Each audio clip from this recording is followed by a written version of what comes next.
Pocket FM. To unlock all the episodes, click the link in bio.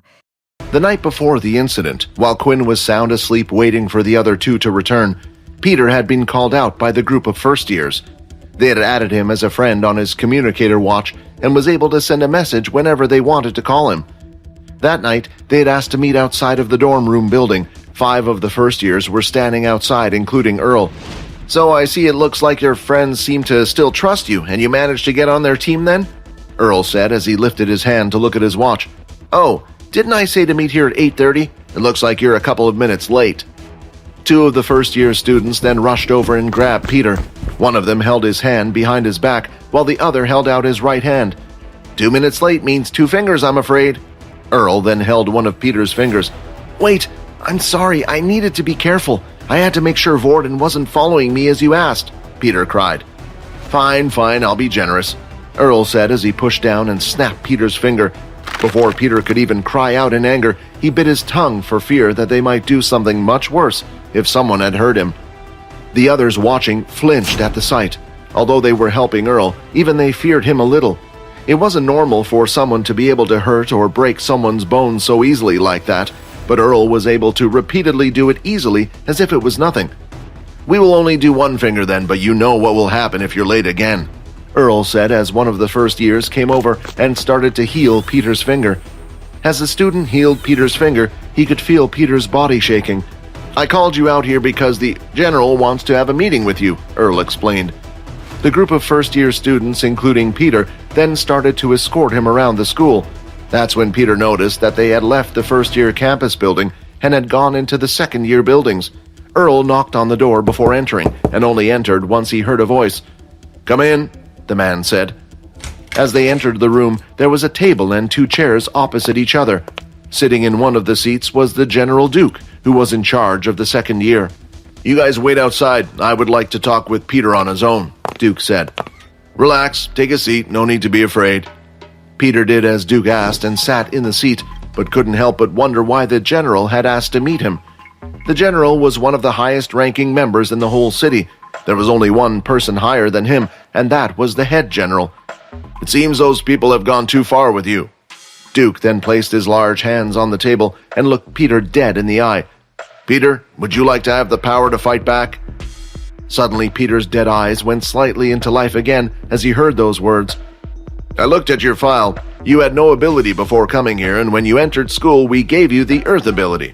Right now, you're only a level 1, but I can change that for you." Duke then pulled out several Earth skill books and threw them out on the table. "I know you've been saving up trying to get your hands on these. With this, you can finally get out of the level 1 power range, and with that, your troubles would go away. You would be able to graduate from school with a good grade, join a company to go hunting, and earn a good wage for the rest of your life. Sounds nice, doesn't it?" Duke said with a huge smile on his face. Peter couldn't keep his eyes off the skill books in front of him. These skill books were ones that only the military had a hold of. Now that Peter had the Earth ability, the only way he could improve his power was through these skill books. Then finally, he would no longer have to live his life in fear.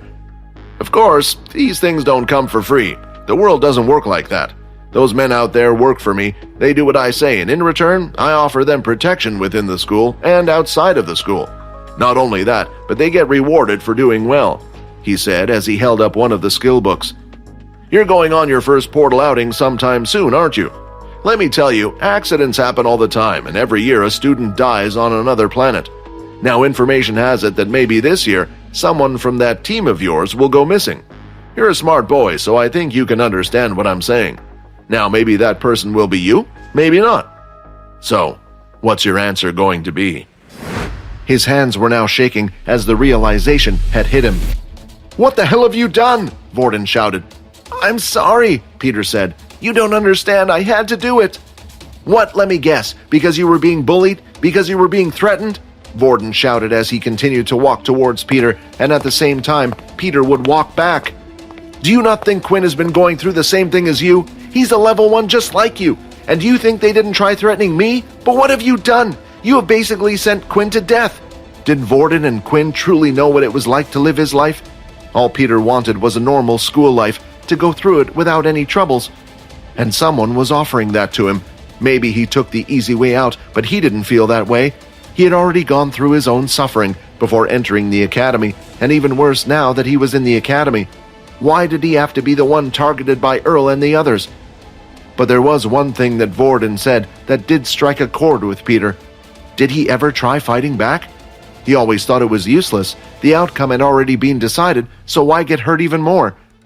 Perhaps that's what made Duke and the others think he was an easy target in the first place. Then suddenly, Vorden started grabbing his head. He started moving all over the place, swinging his head like crazy. "I can't hold him back anymore, Vorden. You have to try. If he takes over, who knows when I'll get control again. The shock is too much for him. Looking at Peter is only making his emotions stronger." As Vorden looked up, Peter could see his eyes filled with tears, sadness. Then Vorden looked towards the portal. "No, what are you thinking?" Peter shouted. Vorden then turned around and looked at Peter. "Peter, this is for your own sake, but you better hope I don't come back out of here alive." Vorden then ran straight into the red portal, his body vanishing from the room. Hi, Quinn here. Thirsty for more action? Jump the queue and unleash all episodes. Click on the link here and install the Pocket FM app.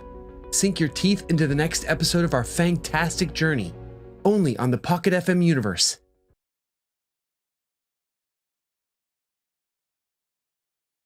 As Vorden jumped into the red portal, he felt a tingling sensation all over his body.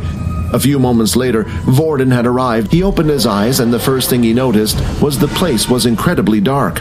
Vorden then started to look at his surroundings. It was strange to see building structures around them. When there was building work, it would usually be Dalkey structure, but this was clearly not Dalkey-based. Aren't the red portals meant to be unsheltered planets? This place looks like a broken shelter. "I think you are forgetting something," Rayton said. "While orange may mean it's in the process of being taken over and sheltered being places, red can also mean it's too dangerous to build a shelter in the first place. You have basically given us a death sentence." "What do you mean?" Vorden asked. "Are you really being so stupid? Sure, you might have run through that portal so you didn't kill your friend, but what's the point if we die instead?" Then a thought came to Vorden's mind. Quinn. The portal was unable to send you to a pinpoint location, but it did put you in the same general area, at least within 10 miles of each other. For now, Vorden would look for a portal back to the Academy while also searching for Quinn. Somewhere on the same planet, Quinn had also arrived. His heart was beating rapidly as it was the first time he had experienced such a thing. "Peter, what the hell was that?" Quinn thought. "Damn it, he must have pushed me through the portal. Where am I?" As Quinn looked around, he could see the similar buildings around him all crumbled, torn, and fallen down. The place looked like a city had once existed, but had been left behind for years. However, there was one saving grace about the whole thing. On the planet, it was currently nighttime, meaning Quinn didn't feel weak and had a better chance of surviving. However, before Quinn had even moved from the spot he was in, he spotted something from the corner of his eye. Quinn tried to follow whatever it was with his eyes, but it would constantly move around until it had eventually stopped, just underneath a pile of rubble from one of the buildings.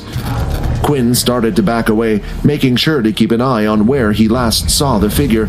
Then, when he was a safe enough distance away, he finally turned around. In that instant, a sound could be heard from behind. Quinn immediately turned around and could see a horrible figure running towards him. It clearly wasn't an ordinary animal, and something he had only ever seen in books and TV. It was a beast.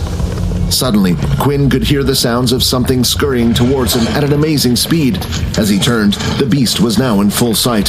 When the creature was a few feet away, it leapt in the air, and claws appeared from the creature's two front limbs. Quinn, almost out of instinct, swiped his hand, letting out a blood swipe. The attack managed to hit the beast and sent it flying back.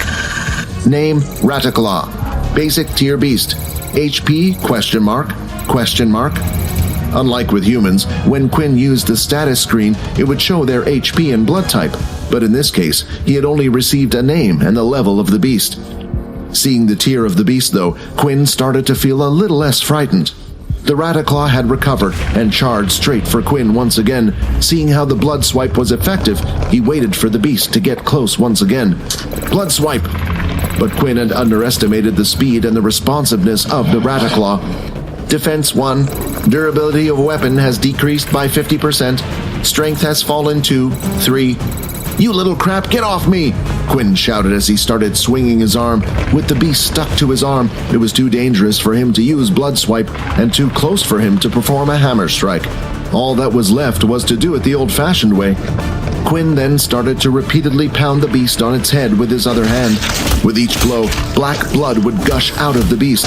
The blows were powerful and damaging to the beast, and with each strike, the grip started to loosen. "If you had just stayed away, you could have lived," Quinn shouted as he continued to punch the beast, until finally its grip had come loose and it had fallen to the ground. Basic tier beast Rataclaw has been defeated. 100 EXP points gained. In a way, beasts were a goldmine for his system.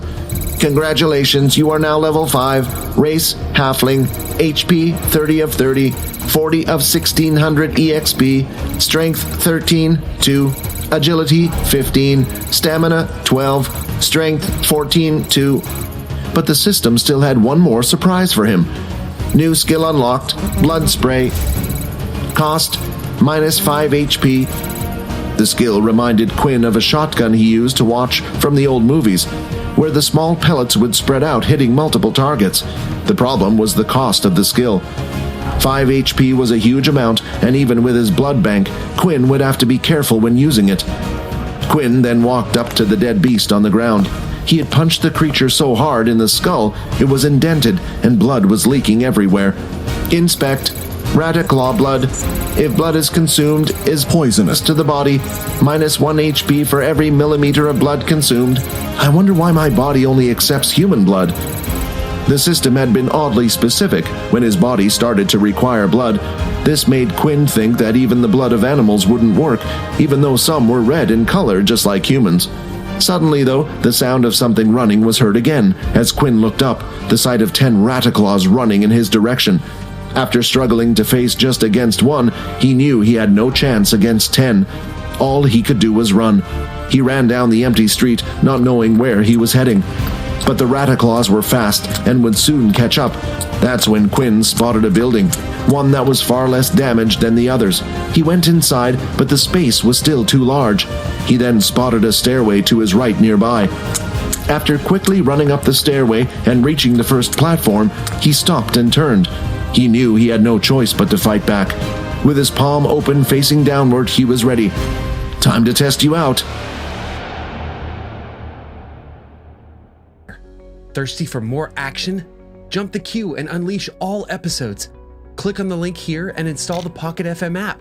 Sink your teeth into the next episode of our fantastic journey, only on the Pocket FM universe.